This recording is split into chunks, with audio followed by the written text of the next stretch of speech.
एक राज्य में रानी की एक दासी थी जिसकी रोज की जिम्मेदारी थी रानी के शान्य कक्ष को साफ सुथरा रखना, बिस्तर सजाना और उस पर सुगंधित इत्र छिड़कना।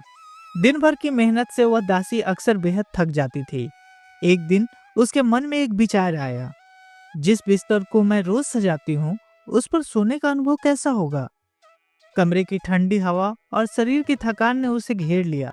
वह चुपके से रानी के बिस्तर पर लेटी और पल भर में गहरी नींद में डूब गई। कुछ देर बाद रानी अचानक कमरे में आ गई। अपनी दासी को अपने बिस्तर पर सोता देख रानी को क्रोध भड़क उठा।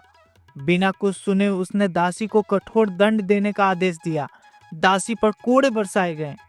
दर्द से तड़पती दासी रोती रही, गिड़गिड़ाती रही, माफी मांगती रही, लेकिन रानी का हृदय तनिक भी द्रवित नहीं हुआ। थोड़ी देर बाद अचानक दासी की चीख बंद हो गई। वह रोने के बजाय जोर जोर से हंसने लगी। यह देखकर रानी चौंक गई। गुस्से में उसने पूछा, इतना दंड मिलने के बाद भी तू हंस क्यों रही है?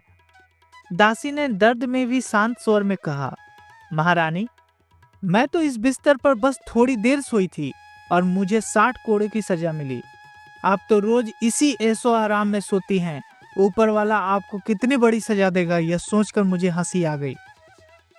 यह बात आगे चलकर एक प्रभावशाली व्यक्ति तक पहुंची। यह सुनते ही उसके मन में गहरा परिवर्तन आया। उसने विलासिता और आराम का जीवन त्याग दिया और संन्यास के मार्ग अपना लिया। बाद में वही व्यक्ति साधु संत के रूप में प्रसिद्ध हुआ और लोग उन्हें एक नए नाम से जानने लगे।